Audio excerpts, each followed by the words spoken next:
his PhD at University of Queensland. Then went to the Australian National University for a while. Then he was part of the dream team at Iowa. And after that, he moved to Berkeley, and he's still at Berkeley now. And today, Peter is going to talk to us about AdaBoost and other large Martian classifiers. All right.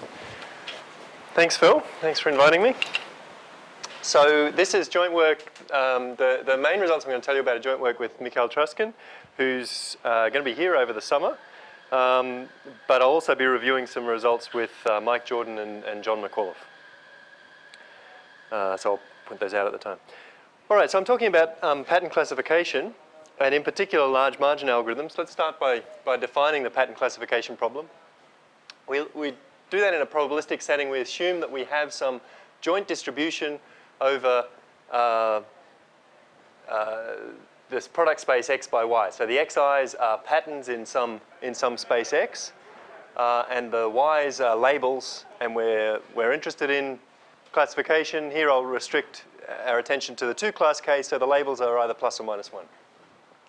And the joint distribution is intended to model the relative frequency of different patterns and the conditional probability that a label might be 1 given a particular pattern.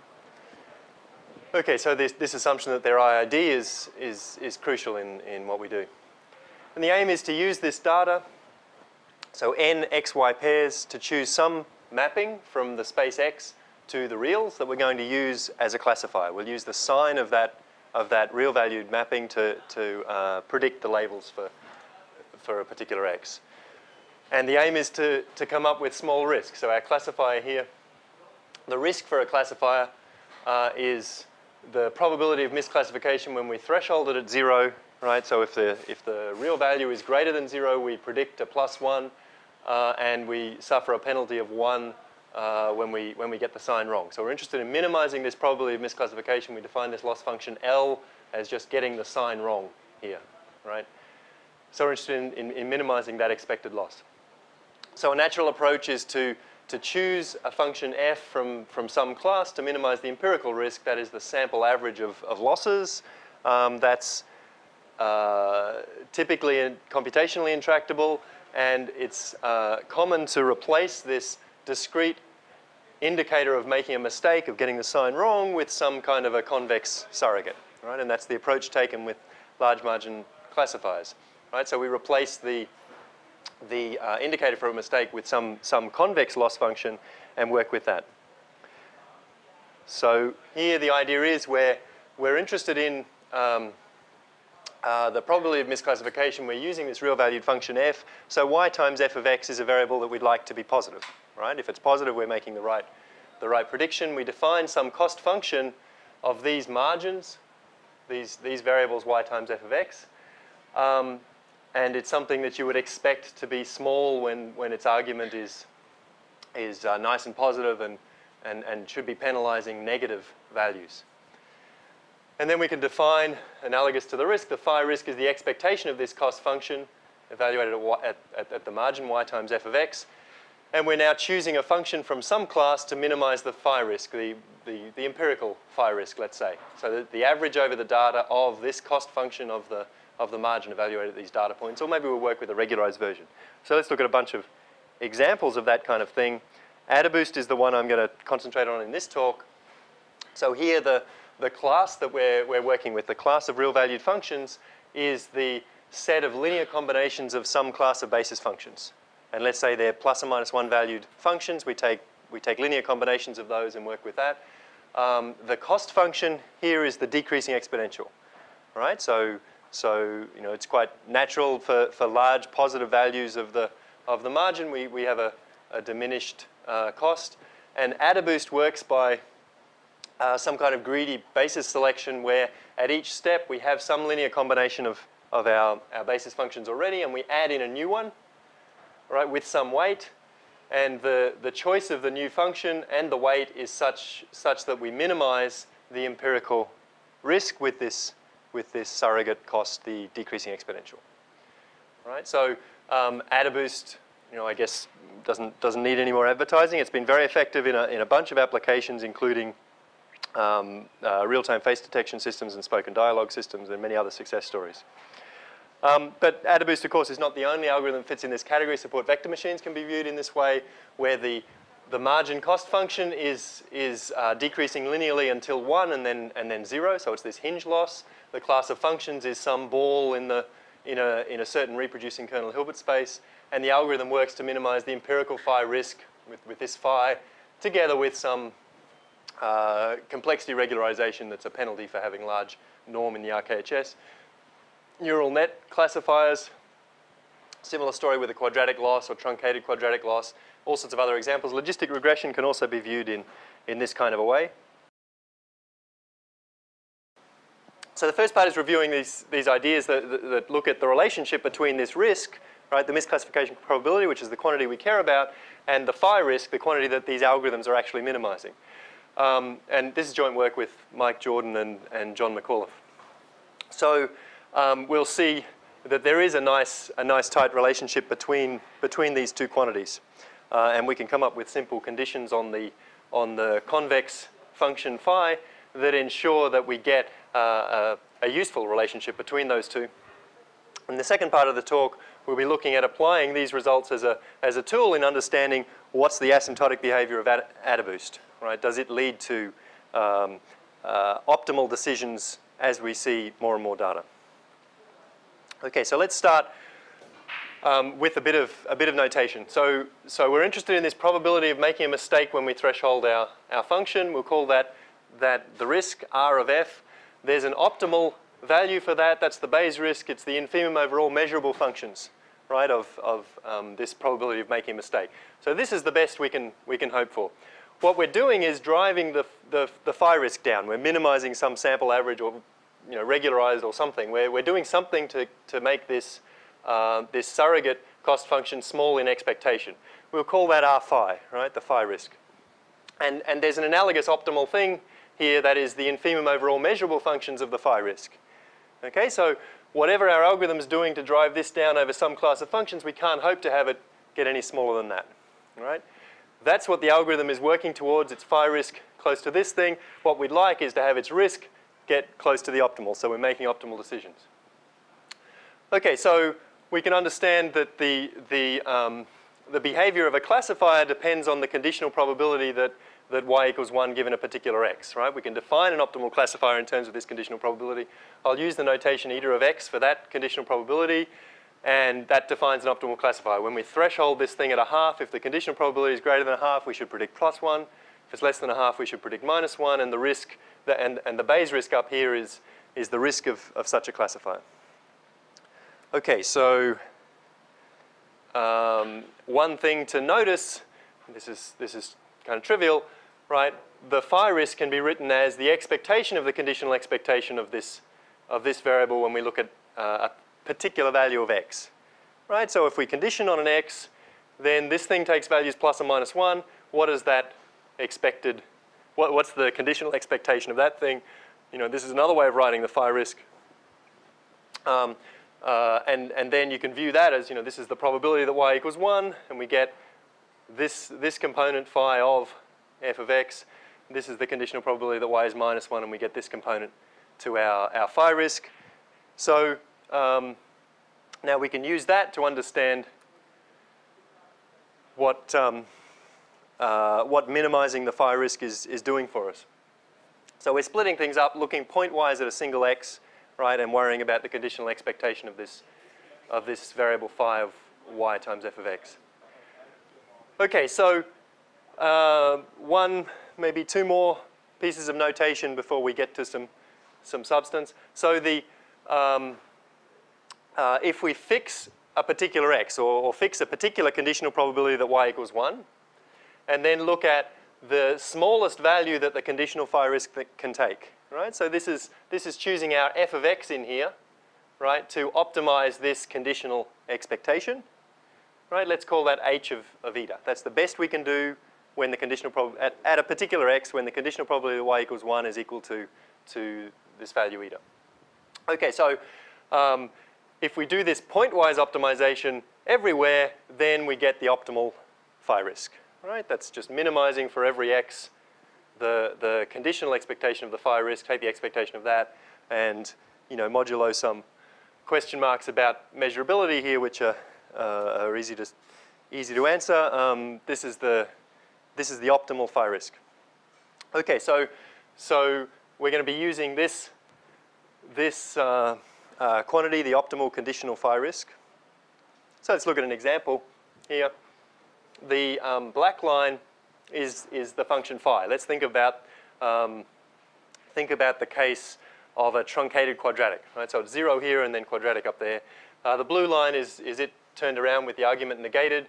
And then when we can look at the conditional expectation of this thing for a particular value of the conditional probability, like 0.7, right, is that variable eta, and that's the curve as we look at different values of the margin.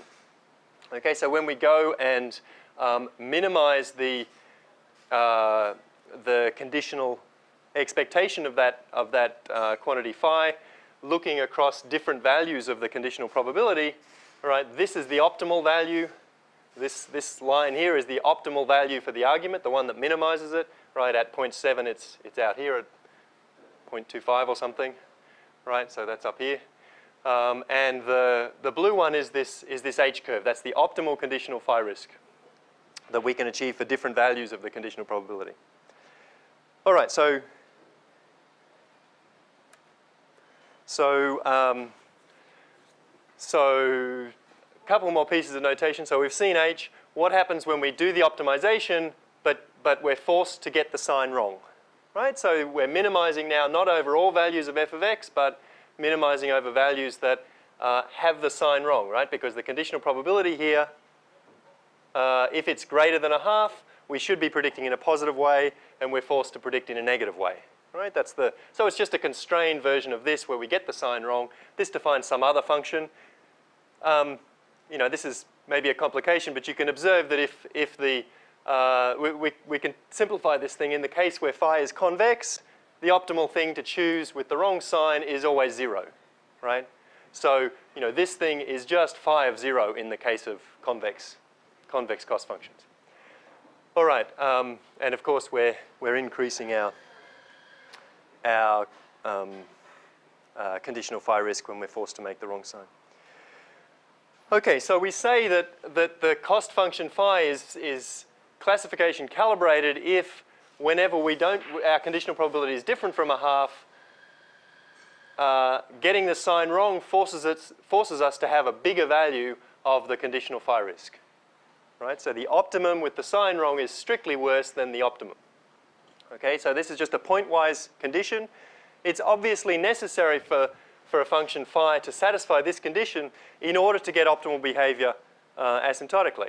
Right? If point-wise you can't do well, you're in trouble when you look across the whole space. Right? Just think about a domain that has a single point, and for some value of the conditional probability, you can do just as well by getting the sign wrong as you can when you're allowed complete freedom.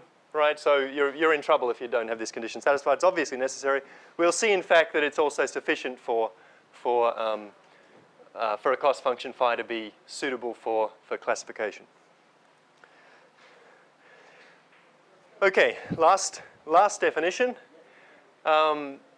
is this transform, and I've restricted it to the case of convex phi. So this thing which would have been h minus is just phi at 0. So this is some kind of transformed version, some kind of a function that maps here from a 0, 1 valued, a variable that takes values in the range 0 to 1, right? And it looks at the difference between the best conditional phi risk when we have the sign wrong and the best conditional phi risk for a transformed value of the argument.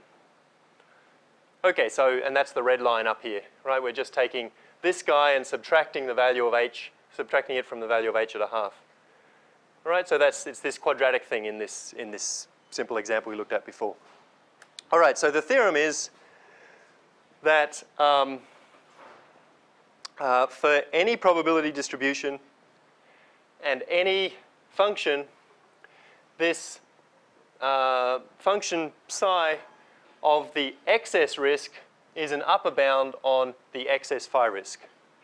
Okay, so let's think about that for a moment. this is the thing that we want to make small, right? We'd like to choose a function that has risk close to the optimal risk, the best that we can hope for that probability distribution.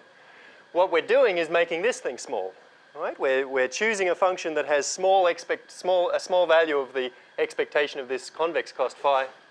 So we're driving that thing close to its optimal value. You know, that's the best we can hope for. When does that give an upper bound on this excess risk? So it gives an upper bound in terms of this function psi. Okay, so we get some kind of an upper bound. It turns out that you can't do any better in the sense that this thing is point-wise the best you can hope for, right? So for every value of the argument, there is a distribution and a function, and you know, we don't have to look at more than 2 points in the domain to exhibit this, where the excess phi risk is as close as you like to this function psi of the excess risk. Okay, so this is a tight relationship in general between the excess phi risk, the thing that these algorithms are minimizing, and the excess risk, right, the thing that we care about.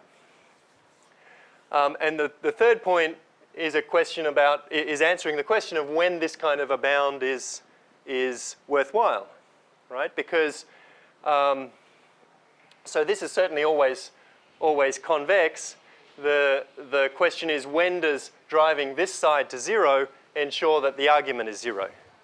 Well, that happens precisely when this cost function phi satisfies this classification calibrated condition, right? So precisely when we have this condition involving the h minus and h, right? This obviously necessary condition is also sufficient to have minimal phi risk implying minimal risk. Okay, so this is true. In fact, I only stated the definition of this thing for convex functions. You can there's a slight wrinkle on that to come up with a definition for non-convex functions, and everything else follows through. In the case of we can skip that. Okay, so we can skip over the proof. So the proof is, once you have the definitions, the proof is Jensen's inequality. There's really, at least of the first part of the theorem, is Jensen's inequality. It's really very simple. In the case of convex cost functions, it turns out that this classification calibration condition is very easy to verify. All that matters is that the cost function is differentiable at 0 and it decreases at 0. Right? So all of these things that we saw, all of these cost functions that we saw trivially satisfy that condition, right? They're differentiable at 0 and they're decreasing there. So the convex case, it's particularly easy to check. One other thing that I pointed out earlier here about these functions is that they all form, appropriately scaled, I guess, they all form upper bounds on the indicator of making a mistake, and that's no accident. It turns out that that's necessary. Right? So if you have a classification calibrated function, then you can scale it to get an upper bound on the indicator for making a mistake. So they all have this property. Okay, so that's a key tool in the main part of the talk, which is looking at the behavior of AdaBoost as the amount of data increases. All right, so now that we've seen there's this nice relationship between the excess risk, which we'd like to drive to 0, and the excess phi risk, which our algorithms are working with, we'll use that as a tool in understanding how this particular algorithm, which uses phi as the decreasing exponential, how it behaves asymptotically in the sample size, in the amount of data. All right, so let me start by defining universal consistency, what precisely we mean there, and then we'll look at kind of the standard approaches to proving these sorts of asymptotic properties, which fail in the AdaBoost case, right? So there's more work that we need to do. All right, so the universal consistency question is, we have, just as before, i.i.d. data, and we've got some method that is a function that takes us from a sample to a function. And we say it's universally consistent if no matter what probability distribution we're presented with, the risk of this sequence of functions approaches the Bayes risk in the limit as the sample size grows. All right, so we're just interested in what happens asymptotically in the sample size. And the universally is because we're worrying about all probability distributions. There's no model here, right? There's just whatever joint distribution we have, can we cope with that? Can we make optimal predictions as the sample gets large? Okay, so the standard approach to proving this kind of property involves an approximation estimation sort of decomposition, right? So let's suppose, for instance, that we were working with minimizing an empirical risk across some set together with a regularization term. All right, there's one kind of algorithm that we could consider. This is the regularized form. Or another approach is like a method of sieves where we take a class F of functions and we split it up into simple ones and more complex ones and so on. And as the sample size grows, we allow more and more complex functions. So there are these two different ways that people look at regularizing, right? Either having a regularization term that enforces smooth functions less and less as the sample grows, or having a sequence of function classes that gets bigger and bigger. So we're being more and more relaxed about the complexity of our functions as the sample size grows. Okay, so for these kinds of algorithms, and let's consider the latter case a little simpler to demonstrate here. For these kinds of algorithms, we have we have an obvious line of attack to try to show that our excess risk is going to 0. So we have this relationship between the excess risk and the excess phi risk. So we work with the excess phi risk and split it up into this is the phi risk of the function that we chose. Let's look at the difference between that and the best over this class of functions, Fn, and then look at this other term. So we're just introducing these two terms. Look at this other term, which is how close to the optimum can we get within that class. Okay, so this is an approximation estimation decomposition. Right, if we're restricted to the class Fn, that's the best we can do. Right, and so obviously we'd want our class Fn to be nice and big in order to get this approximation error small. But the cost of that is a statistical one. We have a finite sample, and as we look over richer and richer classes, it becomes harder to choose something based on that finite sample that gets close to the best in that big class. Right, so there's this trade-off between the approximation and the estimation errors. And the usual argument for these kinds of things is to say, well, if we've got a rich class and we let these guys get large, right, these subclasses get large sufficiently slowly, then we'll be okay, right? Sufficiently slowly means this term is under control, and if they're nice and large, then asymptotically, this approximation error is going to go away. So, this is the usual approach. And then, of course, we can use this relationship between the excess risk and the excess phi risk to say, well, then we've got our excess risk going to 0, provided we're working with a sensible convex cost. Okay? So one thing to point out, these approximation and estimation errors is a little different from the normal analysis of classifiers because we're working in terms of the phi risk. So this is more like a regression kind of a problem, right, than a classification problem. Okay, so that's how things work in the that's the approximation estimation decomposition. For AdaBoost, things are a little complicated, and the difficulty is this statistical term, right, the estimation error. In the AdaBoost case, we're working with a space of linear combinations of functions. All right, and there's nothing about the algorithm that keeps us in some small set of functions here. In particular, the range of values of the functions is not constrained. So, the statistical part, that keeping control of the estimation error is a difficult thing.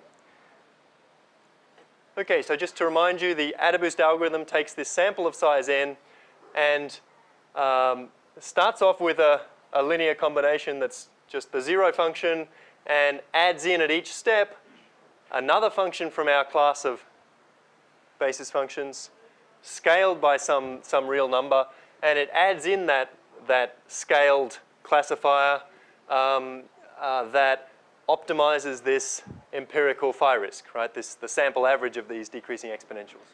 Theorem. I You said something that bothered me. You said that the scaling is the h of x is unconstrained, right? But typically, to get with strong vulnerability, you assume that the image of h is say bounded. The L infinity norm of all the h's is That's right. Right. The difficulty, so this one here, in fact, I'm working just with classifiers, right? So the h here are plus or minus 1. Okay, so if these were convex coefficients, we'd be fine. But the point is they're not, right? We're working with the linear span of these functions. The alphas here can be as big as we like, right? Whatever it is that drives this down is whatever we take. So we can take arbitrarily big steps. And you must have, right? Since for weak strong vulnerability, you do have to You keep control of the size of the combination that you work with. That's right. So that's the difficulty of working with the estimation error term for AdaBoost. Okay, so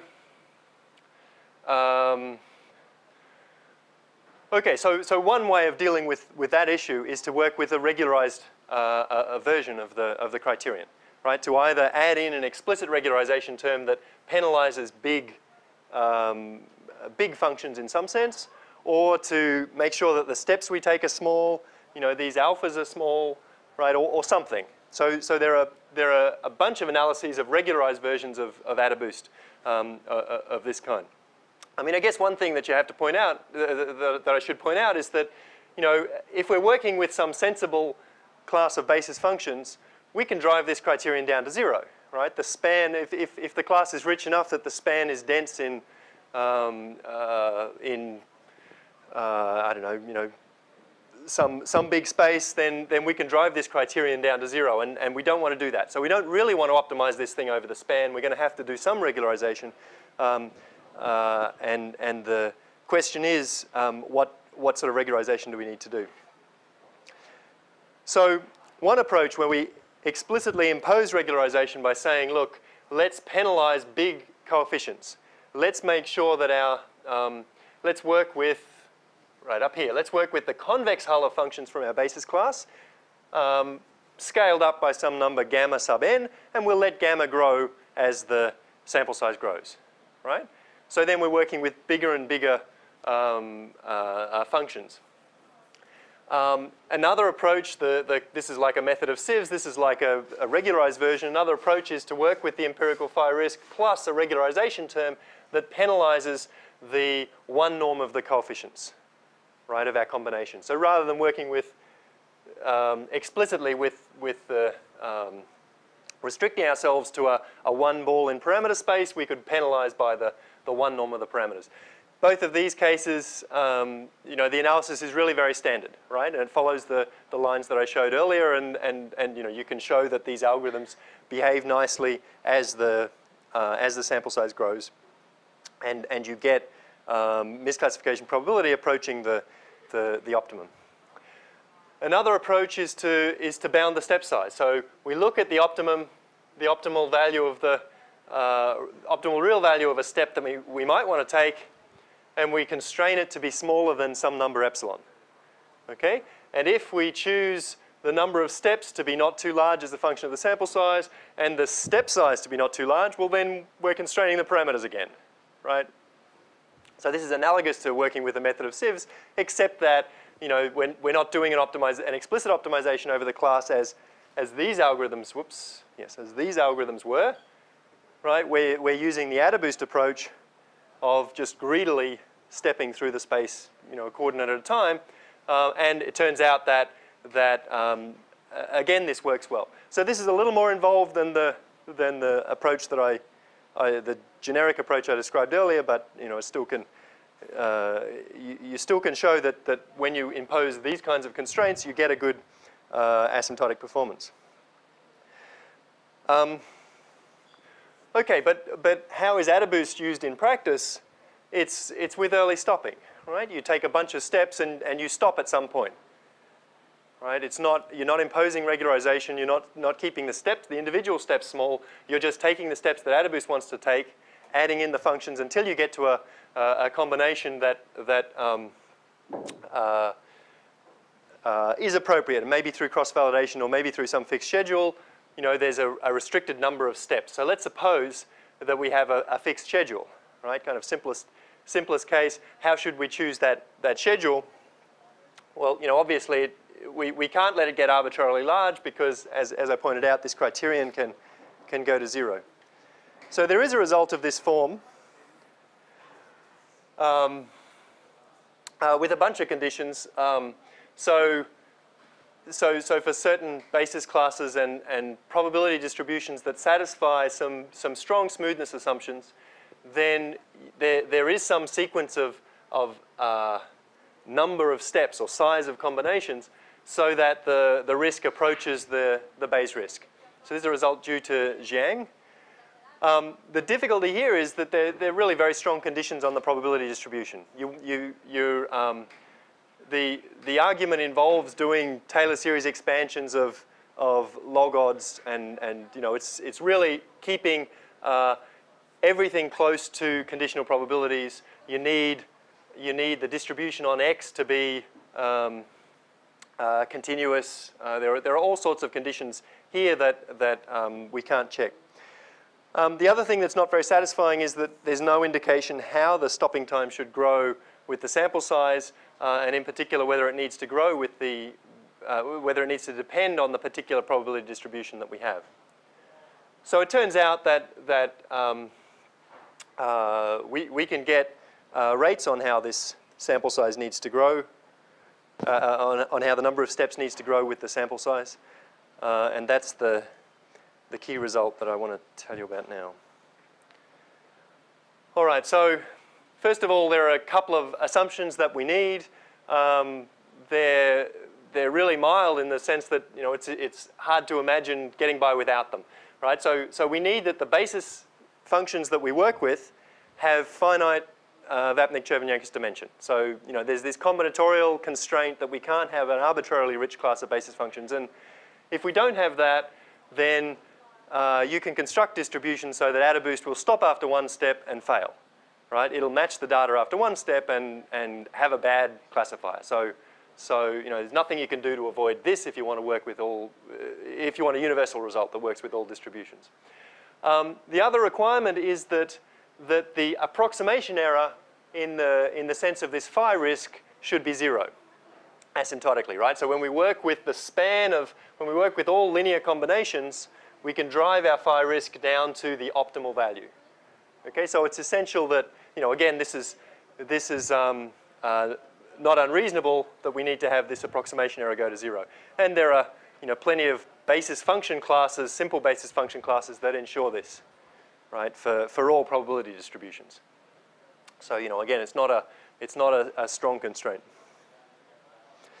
And then the result says, under these conditions, as long as the stopping time as a function of sample size goes to infinity, and goes to infinity not too fast, so it's anything slower than linear in the sample size, then we get our risk approaching the Bayes risk. Right? We get this universal consistency result. So as the sample size grows, we're making optimal, asymptotically making optimal predictions with AdaBoost.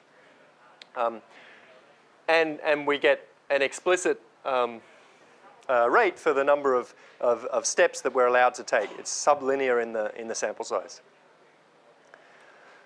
Okay, so I want to tell you very quickly about the idea of the proof, and in particular how we get around this business that AdaBoost can take very large steps. So we work with one of the key ideas is to work with a clipped version of the functions, right? So if this is the function that we have after we've formed a combination of t of these basis functions, we're going to consider not that function and its phi risk, but a clipped version, right? We clip it at some value, and we're going to relax the clipping as the sample size grows. If the phi risk of the clipped version goes to the optimal value, this implies that the risk is going to go to the optimal value, right? And it's clipped. And we were going to threshold at 0 anyway, so the clipping has no influence over here, right? So this is what we're shooting for.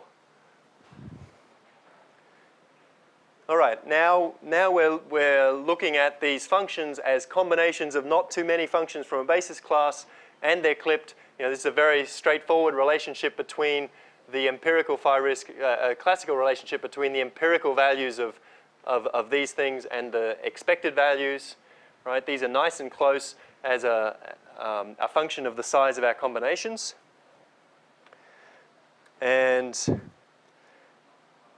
then once we're in this domain of the empirical phi risk, right, the clipping is only helping on this side, right? This is our exponential cost function that AdaBoost is working with. When we clip over here, that helps us. It drives that thing down. When we clip over here, it hurts us, but it hurts us in an exponentially small way as this parameter gets big. So, it's no big deal when we're in this domain of the empirical phi risk. And in that domain, that's exactly where AdaBoost is working, right? This is the thing that AdaBoost is making small. So here we can apply some ideas from a result of Peter Bickel and Yaki Ritov that I mentioned earlier. So we can show, using these ideas, we can show that the empirical phi risk after t steps gets close to the best empirical phi risk of some function in a small L1 ball. Okay, so it depends on the L1 radius of this function we're comparing ourselves to and the number of steps, but this is we're comparing ourselves to some scaled convex combination of functions, and this is relying on particular properties of the exponential cost function and the fact that our classifiers are binary valued. All right, this is what keeps the steps that AdaBoost takes from being too large. Okay, so that's a crucial part of the analysis. I have a little more to say about that later. And then finally, we're working with this comparison. This function has empirical phi risk that's close to its true phi risk. This is just, we're talking about one function and saying its expectation and sample average are not so far apart. This is not so hard to believe. Right? And so then, as long as we let the number of steps grow only slowly with the sample size, we get the phi risk approaching the optimum, and we have the result. So in pictures, right, this is the domain where we're talking about there should be phi risk over here, and this is empirical phi risk. We clip our functions that we get after t steps. We look at how the true risk compares to the empirical. We look at how the clipping has little impact on us. And then there's this numerical result that says when AdaBoost takes these steps, because of the nice properties of the exponential function, taking t many steps puts us close to some guy that has a small L1 radius and is the optimal within that L1 ball. And that guy's empirical risk is close to his true risk. And over here, as this L1 ball gets big, we're getting close to the optimal thing. So it's quite a roundabout kind of an argument. And the crucial step has to be taken. The crucial step in the argument is this performance of the AdaBoost algorithm as a numerical procedure for minimizing this empirical phi risk, and it's how that behaves as a function of the number of steps and the radius of the L1 ball in which our comparison function lies. All right, so that's the key idea there. So there are some natural extensions that you would think of here. There are these other algorithms that work with slightly different loss functions, right? That it's been argued have nice properties also. Does this argument tell us anything about their behavior asymptotically? And in fact, it doesn't. The difficulty is that we don't have this information about the second derivative of the empirical phi risk in the direction of a basis function, and that's what we need. We need a nice lower bound on this second derivative. So this is problematic for these other functions. Exponential seems to be nice. The same problem arises when we consider real valued basis functions. This is kind of surprising, right? When you look at plus and minus 1 valued basis functions, we're combining classifiers, everything's fine, and we know that when we move in the direction of a basis function, we have this nice lower bound on the second derivative. This is not the case when you allow real valued basis functions. So, the things don't go through here, which is is kind of striking, I think. It could be just an artifact of the technique, of course. And one other direction, the rates that we get when we look at everything all together, what's the convergence rate that we get, the rate of decrease of the phi risk to the optimal, and hence of the risk to the optimal, maybe under some approximation assumption. And the bottleneck here is the numerical result, right? Although we know, from the behavior of this exponential function, we know that we're approaching the best in some L1 ball, the numerical result just tells us that we get close to it at this terrible rate, right? It's 1 over the square root of a log of the number of steps that we take. So this is atrocious, right? It seems incredibly pessimistic. So that's the kind of bottleneck there if we wanted to get explicit rates on the rate of convergence to the optimum.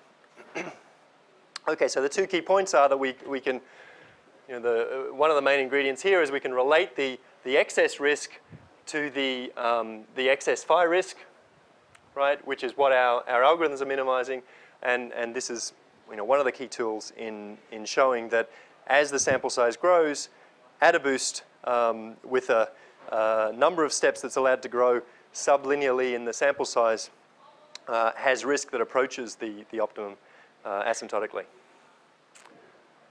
All right.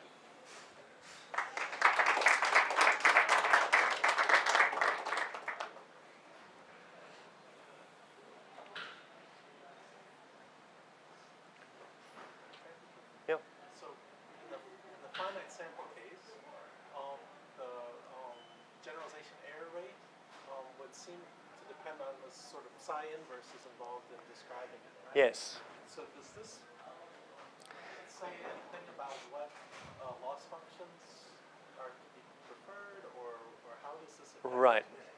Can you repeat the question too, please? Yeah, so the question is, when we consider the relationship between the excess risk and the excess phi risk, there's this function psi, or psi inverse, that appears there, and this seems to affect the rates. If you have a certain rate of convergence of the phi risk to its optimal value, then that gets transformed through this psi function to give you a potentially worse, actually, it's always a convex function, so it's always no better, rate of convergence of the risk to the optimal risk. So yeah, that's a good point, and it turns out that the best relationship is a linear one, and the best relationship is obtained when the cost function is least convex, right? So the hinge loss, for instance, has a linear relationship between the two. The quadratic has a square root relationship, right? So your rate gets worse in that case. So is that real? Does it mean that you should be using a hinge loss and not a quadratic? So that's not clear. If you consider, for instance, cases where we can work out explicit rates and look at what's going on there. One example there is when you have explicit information like Seebekoff kind of conditions on the conditional probability. Right? So it turns out the easy case in classification is when the conditional probability that y equals 1 given x moves through a half rather quickly. Right? If it spends a lot of time near a half, then it's harder to make the decisions and the rates are worse. If it moves through a half quickly, then it's easier, the rates are better. So there, it turns out that this better relationship in the SVM case, or the hinge loss case, doesn't help you, right? That you get, at the end of it all, you get exactly the same rate as having a worse relationship, right? So, it's really unclear what's the, and these are cases where we can get an explicit handle on the rates. So it's unclear that is any basis for differentiating between one cost function and another, right? I mean, there are other issues at play, of course, right? When you put things through this cost function, then you're interested in approaching this R phi star, the optimal phi risk. What's that going to look like as you change phi, right? For a particular class of functions, the approximation properties are going to be very different, right? So this is another issue that really is just hidden away in all of these analyses because that's like an approximation rate. It's something that's very hard to get a handle on in any concrete situation, right? But yeah, good. It's a good question. What differentiates these cost functions?